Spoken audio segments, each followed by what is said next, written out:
जब सत्ता की ताकत के सामने सवाल कमजोर पड़ जाए तो आवाज बुलंद करनी पड़ती है। बोल कि लब आजाद हैं तेरे। न्यूज क्लिक पर मेरे साथ। बोल के लब आजाद है तेरे, बोल ज़बां अब तक तेरी है। नमस्कार, आप देख रहे हैं बोल के लब आजाद है तेरे। मैं अभिसार शर्मा। आज आपको खुद से सवाल पूछना पड़ेगा कि किसान आंदोलन में हुई हिंसा से फायदा किसको हुआ? किसान को फायदा हुआ या भारतीय जनता पार्टी के प्रचार तंत्र को फायदा हुआ? दोस्तों, लाल किले की केस वीडियो का बार बार हवाला दिया जा रहा है कि कितना खतरनाक ये वीडियो है, जिसमें आप देख सकते हैं कि किसी तरह से हमारी दिल्ली पुलिस, हमारे जो अर्धसैनिक बल हैं, वो एक खाई में कूदने को मजबूर हैं क्योंकि किसान दूसरी तरफ से लगातार उग्र हो रहा है और वो लगातार उन पर हमला बोल रहा है। मगर हर इस तस्वीर के लिए एक तस्वीर ये भी है। यहां देखिए, अक्षरधाम ब्रिज के ऊपर की तस्वीर है और पुलिस यहां बगैर किसी वजह के अश्रु गैस के गोले छोड़ रही है। बात यहां नहीं रुकती। एक वीडियो ये देखिए। इस वीडियो में देखिए, एक ट्रैक्टर के ऊपर तिरंगा है और पुलिस किस बेरहमी के साथ यहां लाठियां भांज रही हैं। आपको हिंसा की तस्वीरें दोनों तरफ से मिलेंगी, मगर आपको ये सवाल पूछना पड़ेगा खुद से कि इस हिंसा का फायदा किसको मिल रहा है, क्योंकि प्रचार तंत्र सिर्फ और सिर्फ किसान को गाली दे रहा है। मैं आपको सबसे पहले दोस्तों ये बतलाना चाहूंगा कि जिस शख्स के नेतृत्व में ये बताया जा रहा है कि किसानों का ये जत्था पहुंचा लाल किले, उस खुद आदमी ने इस बात को कबूल किया है कि हाँ, मैंने ये किया है। 1 मिनट का उनका ये बयान है। नाम इनका है दीप सिद्धू। इनका किरदार शुरू से ही रहस्यों से घिरा रहा है। ये खुद क्या कह रहे हैं, सुनिए। कि चार तरफ से बॉर्डर, जो हमारे किसान जथेबंदियां या हमारे लोग हैं, उन्होंने चारों तरफ से वो बॉर्डर, एक ऑब्स्टैकल जो वहाँ बैरिकेड की हुई थी, बैरिकेडिंग, उसको तोड़ के आगे बढ़े, उसको तोड़कर आगे बढ़े और वो सब जैसे हम सब रेड फोर्ट की, लाल किले की तरफ चले गए। जब रेड फोर्ट की तरफ गए तो एक सिंबॉलिकली अपना रोष, अपना प्रोटेस्ट, अपना विरोध दर्ज करवाने के लिए जो नए कृषि कानून बने हैं उसको दर्ज करवाने के लिए हमने वहाँ निशान साहब भी लगाया, हमने किसान झंडा भी हमारा लगाया, किसान मजदूर एकता का नारा भी बुलंद किया। इसलिए किया और पीछे उसके तिरंगा लगा हुआ है। जिस पोस्ट पे हमने झंडे लगाए उस पोस्ट के ऊपर कोई झंडा नहीं था। और बात यहां नहीं रुकती है। जब लोगों ने निशान साहब फहराया था तो इस बात का विरोध कई किसान बुजुर्ग कर रहे थे। और अब मैं आपको एक वीडियो दिखाना चाहता हूं जो इस बात की तस्दीक कर रहा है कि कुछ लोग उस बात से खुश नहीं थे। देखिए ये वीडियो।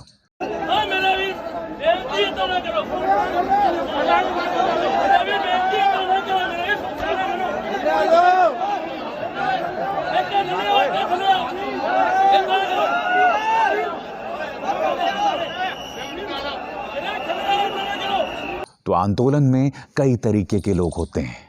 कुछ ऐसे लोग होते हैं जिनके किरदार जो हैं रहस्यों से घिरे होते हैं, जैसे कि दीप सिद्धू। और अब मैं आपको सुनाना चाहता हूं कि किस तरह से दीप सिद्धू जो है, उससे जब लोगों ने सवाल किया कि आखिर तुम क्यों लाल किले गए, क्यों तुमने वहां पर इस तरह से बलवा मचाया, क्यों तुम वहां पर इस तरह से अराजकता मचा रहे थे, तो दीप सिद्धू के पास कोई जवाब नहीं था। ये किस तरह से भाग रहे थे आप खुद देखिए।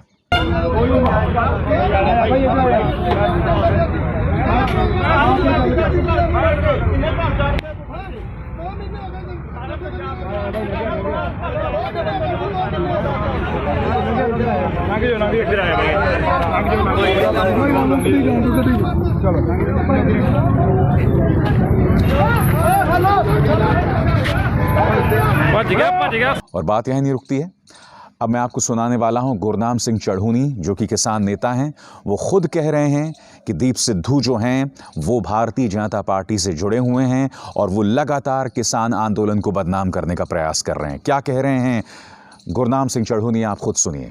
साथियों, आज की जो घटना हुई है लाल किले पे, वो उसको एक तरह से धार्मिक रंग देना जो है वो निंदनीय है। और हमारा जो आंदोलन है वो केवल किसानों का है, जन आंदोलन है। ये धार्मिक आंदोलन बिल्कुल नहीं है। और दीप सिद्धू ने जो किया है हम उसकी कड़े शब्दों में निंदा करते हैं और हमें लगता है वो सरकार का दलाल है। बहुत दिन पहले से गड़बड़ कर रहा है। हर बार जो किसान नेता है उनके विरुद्ध बोलता है, भड़काता है उनके खिलाफ।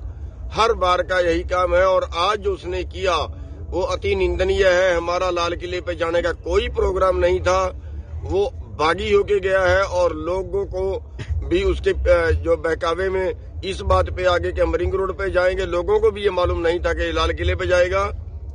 तो हम उसकी कड़े शब्दों में निंदा करते हैं और ये आंदोलन जो है इसको बिल्कुल किसानों का आंदोलन है और किसानों का ही रहेगा। दीप सिद्धू, मैं ये तो नहीं कह रहा हूं कि ये भारतीय जनता पार्टी के कहने पर यहां आया और उसने किसान आंदोलन को बदनाम करने का प्रयास किया, मगर मैं अब आपको कुछ तस्वीरें दिखाना चाहता हूं। यहां देखिए, ये प्रधानमंत्री नरेंद्र मोदी और सनी देओल के साथ है। यहां पर ये अमित शाह के साथ है, गृह मंत्री अमित शाह के साथ, जब वो बीजेपी अध्यक्ष हुआ करते थे। यानी कि ये शख्स जब सनी देओल चुनाव लड़ रहे थे तो बाकायदा सनी देओल के प्रचार में हर जगह उतरा था। आज मैं आपसे एक सवाल पूछना चाहता हूं दोस्तों, कल्पना कीजिए कि अगर दीप सिद्धू राहुल गांधी के साथ कहीं दिखा होता या उसके साथ फोटो खिंचवाई होती, तो क्या आप अंदाज़ा लगा सकते हैं कि भारतीय जनता पार्टी के प्रचार तंत्र या बीजेपी के प्रचार तंत्र ने किस कदर बवाल मचा दिया होता? मैं फिर दोहरा दूं, ये इस बात का प्रमाण नहीं है कि दीप सिद्धू ने ये सारा काम बीजेपी के कहने पर किया, मगर मैं सिर्फ गोदी मीडिया के तर्क आपके सामने पेश कर रहा हूं। कल्पना कीजिए इसी तरह से ये दीप सिद्धू कैप्टन अमरिंदर सिंह या फिर राहुल गांधी या किसी और बड़े नेता के साथ घूम रहा होता, इस तरह से जिस तरह से ये बीजेपी के साथ था। मैं आपसे सवाल पूछना चाहता हूं, क्या न्यूज़ चैनल्स ने जिन्होंने कल किसानों को पानी पी कर गाली दी, खुल के बदनाम किया, क्या उन्होंने ये मुद्दा उठाया कि ये दीप सिद्धू आखिर इसका और बीजेपी का क्या लिंक है? नहीं उठाया। तो ऐसे में आपको खुद से सवाल पूछना पड़ेगा कि हमारी मीडिया भारतीय जनता पार्टी के हाथ में कितनी बिकी हुई है, कितनी झुकी हुई है, कितनी लौट रही है, जमीन पर लौट रही है। हकीकत ये है। और ये 3 या 4 तस्वीरें देखिए दोस्तों, ये ऑप इंडिया है। इसने ये तक कह दिया कि वहाँ खालिस्तानी झंडा जो है वो फहराया गया, जबकि निशान साहिब वहाँ फहराया गया था। वरुण गांधी से जुड़ी हुई ये महिलाएं हैं, इशिता यादव, इन्होंने भी वही भाषा का इस्तेमाल किया। इसी तरह से आप ये देख रहे हैं, ये जो ट्रोल्स हैं बीजेपी के, जो अभी इस वक्त आपके स्क्रीन पर हैं, इन सब ने ये कहा कि खालिस्तानी झंडा फहराया गया। आप जानते हैं इनकी भाषा किससे मिलती है? अब ये देखिए स्क्रीन पर, पाकिस्तान का एक वेबसाइट जिसने ये कहा कि भारतीय तिरंगे को हटाकर वहाँ खालिस्तान का झंडा फहराया गया। इनकी भाषा और भारतीय जनता पार्टी के प्रचार तंत्र के ये जो तमाम लोग हैं, तमाम चेहरे हैं, तमाम वेबसाइट्स हैं, यानी कि पाकिस्तान की भाषा और इनमें कोई फर्क नहीं है। और जो लोग निशान साहब के झंडे को खालिस्तानी झंडा बता रहे थे, अब मैं आपको कुछ और चीज़ें दिखलाना चाहता हूँ। अब मैं आपको एक वीडियो दिखाता हूँ कल 26 जनवरी की जो परेड हुई है राजपथ पर। इस वीडियो में आप देखिएगा कि जब पंजाब की झांकी निकलती है दोस्तों, तो वहाँ पर निशान साहिब का जो है चिन्ह आपको दिखाई देगा, उसका निशान दिखाई देगा। देखिए वीडियो। अब एक सवाल का जवाब दीजिए, क्या पंजाब की झांकी में खालिस्तान का झंडा लगा हुआ था? और वहाँ पे प्रधानमंत्री नरेंद्र मोदी भी मौजूद थे, तमाम मंत्री भी मौजूद थे, वहाँ पर अपने राष्ट्रपति भी मौजूद थे। आपको जो प्रचार तंत्र सिखाता है, कहता है, कृपया अपना दिमाग पहले लगाएं। और बात यहाँ नहीं रुकती। ये तस्वीर देखिए, गालवान घाटी, जी हाँ, वहीं पर जहाँ मेरे 20 जवान शहीद हुए थे चीनी हमले में। यहाँ देखिए, ये वीर जवान गालवान घाटी में निशान साहिब का झंडा फहरा रहा है। गालवान घाटी याद है? भूल गए? हाँ, वही गालवान घाटी जहाँ पर जब मेरे 20 जवान शहीद हुए थे, तो आज तक प्रधानमंत्री नरेंद्र मोदी के मुंह से चीन शब्द नहीं निकला। बहुत सुविधावादी है आप लोगों की देशभक्ति।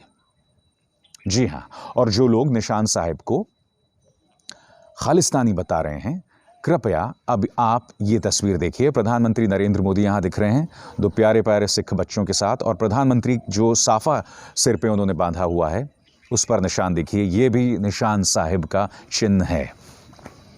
तो क्या प्रधानमंत्री नरेंद्र मोदी यहाँ पर कहा जा सकता है कि खालिस्तान का चिन्ह पहने हुए थे? क्या ये सवाल आपको खुद से नहीं पूछना चाहिए? और आज ये कौन लोग हैं जो तिरंगे के अपमान की बात कर रहे हैं?